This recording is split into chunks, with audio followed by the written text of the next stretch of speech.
All right, guys. So if any of you know or paid attention, I put a video up about the Ferrum Forge Stinger XL.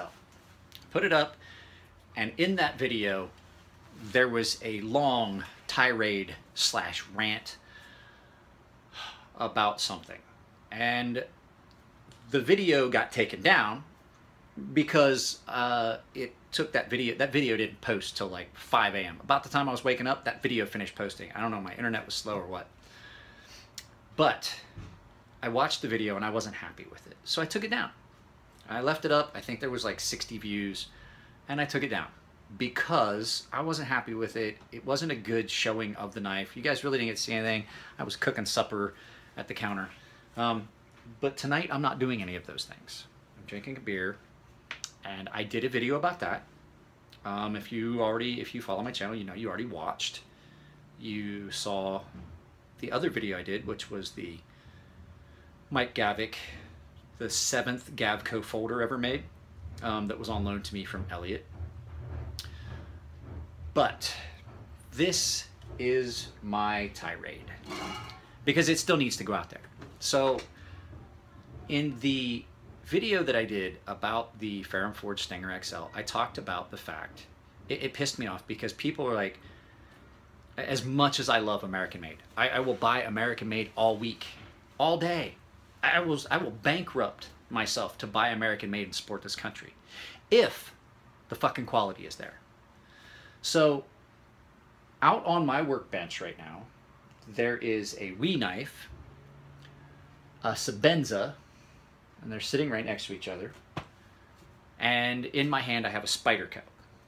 They were all three made in different countries. At one point, made in America meant something. It really did. And it wasn't just a point of pride. It truly was the mark of quality. And then things slipped.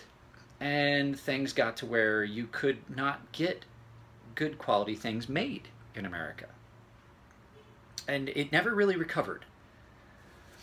And so in the knife world, you had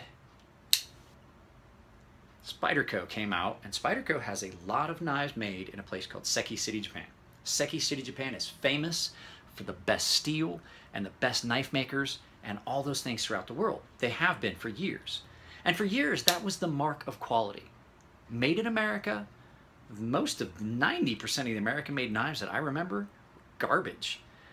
Camelus had some nice knives that came out. I have a knife that my father gave me that was made in America by Camelus. It's a silver sword. It's with my daughter now. It's the thing that is the piece of metal that started my passion with knives when I was 7 years old.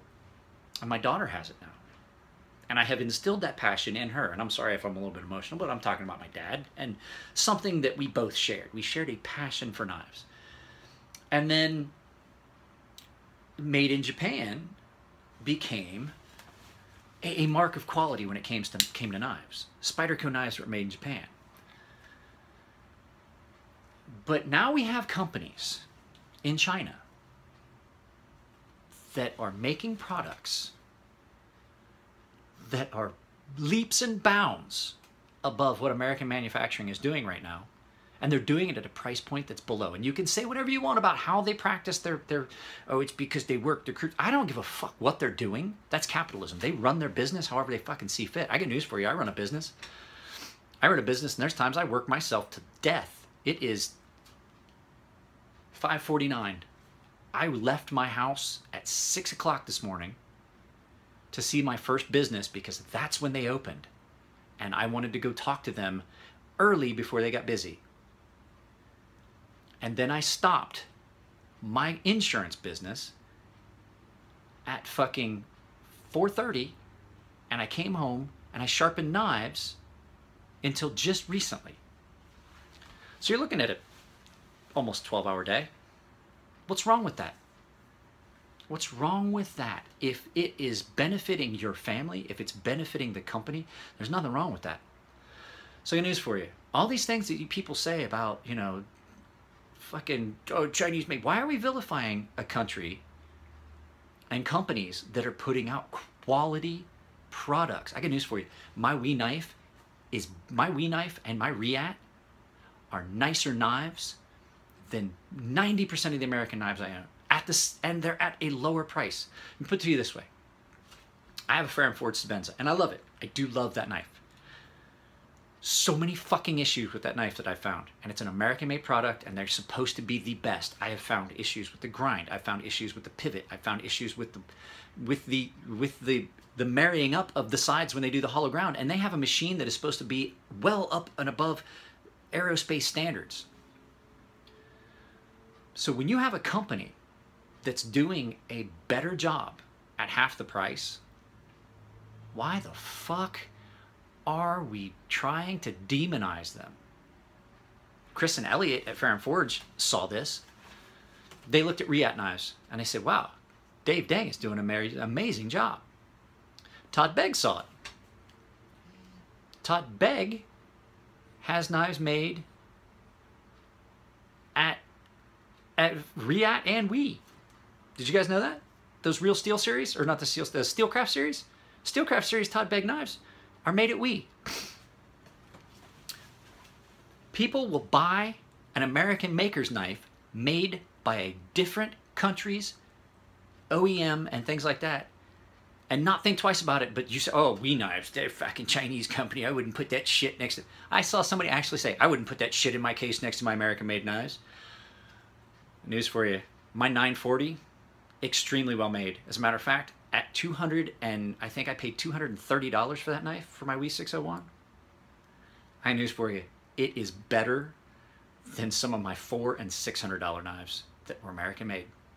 Way fucking better. Way better. So to say that these companies in China, you don't support them and this and that. Why? Quality is quality. If you can find quality, you support quality. If they're doing a good job, they deserve to be recognized for having done a good job.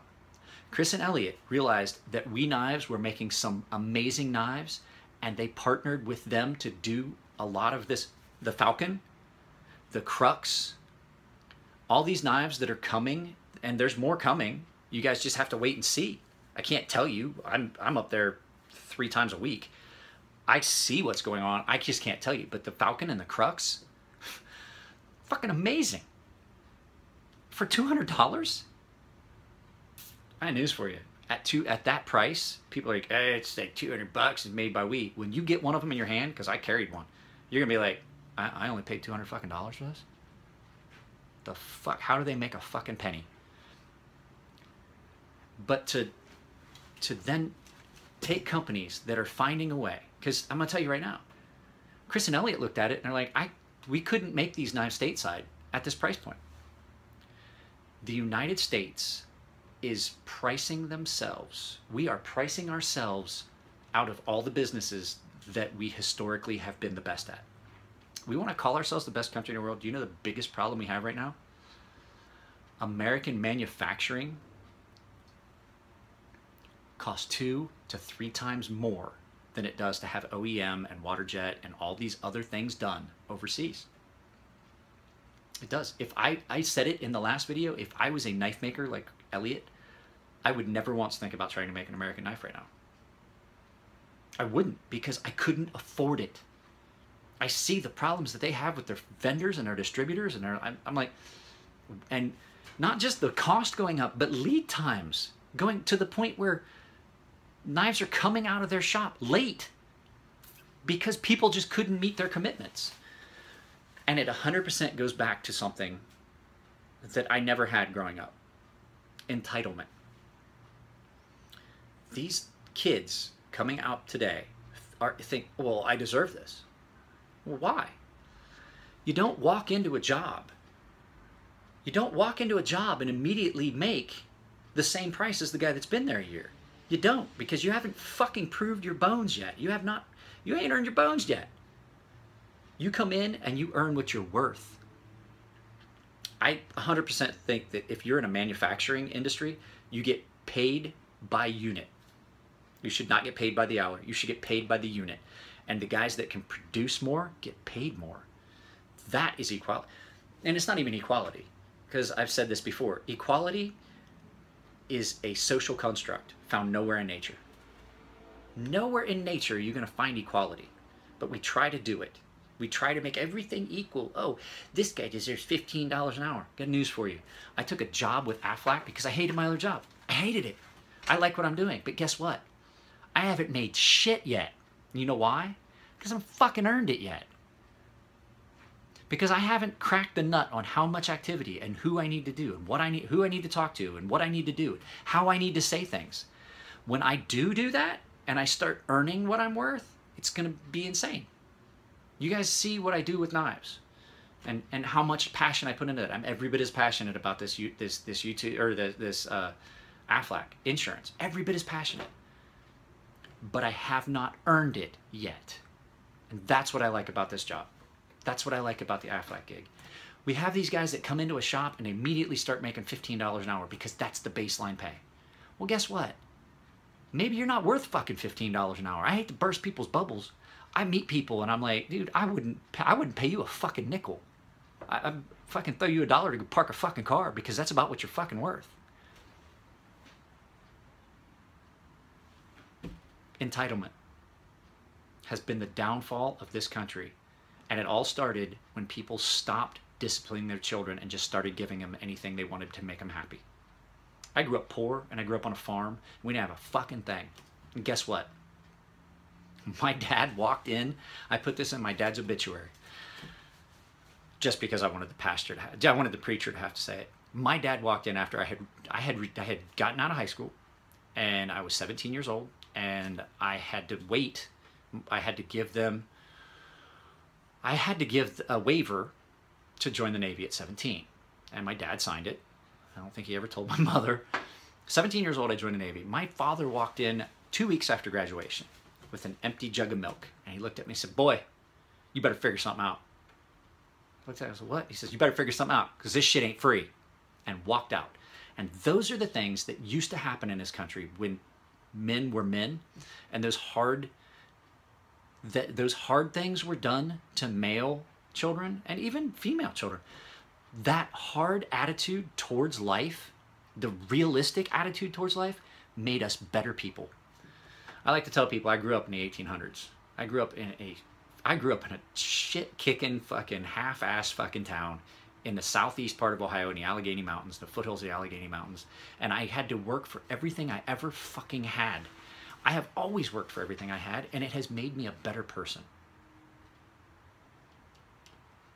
And now here this generation is, and they have fucked our economy because we have to give them everything. We have to give them free college. We have to do this. You know what? You want to go to college? That's great, but you're paying for it. That's what my dad told me. Boy, I ain't got money for that. You better figure something out.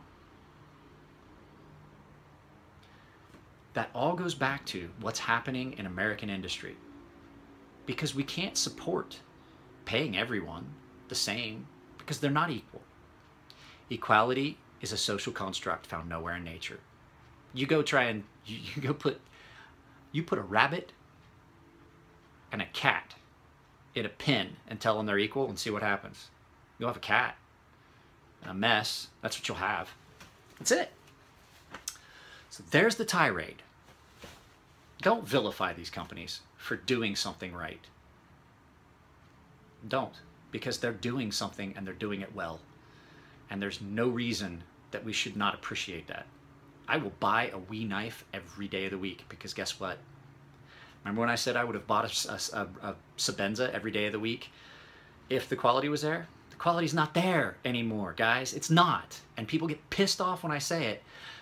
I've got proof. And they're like, you're being a little critical, you know, that's a thousandth, that's only 1/1000th of an inch.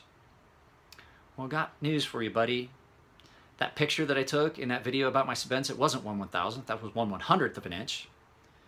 And it was off by 1/100th of an inch. And for a company that says that they deal in tolerances tighter than the aerospace industry, should have never left the line. Should have never left the line. American industry is failing and it's our own fault. All right, I'm gonna get down off my soapbox. I'm leaned up against my kitchen counter because I was getting ready to cook myself a hamburger. Those of you guys that watch my channel, I said it in my last video. I've never been the guy that says like and subscribe. But I've studied how the analytics work, and I'm going to have to. You guys, if you like my videos, please like them. If you're not a subscriber, subscribe. I put out a video. I've done 3 today. 3 15-minute videos, pretty much. So, 3 15-minute videos in a day. That's, you know, it's 45 minutes worth of content that I'm putting up in a day. I didn't put up a video yesterday. I try to put up a video every day. So, we're at the 15-minute and 30-second mark. I don't think you guys need to see. I'm upset with the direction that this country's going, and I have to say it. So, I'm 100% for American. Red, white, and blue to the core. Spent my entire adult life in the military. But that doesn't mean that I can't see issues with this country. You guys take it easy, and I'll see you next time.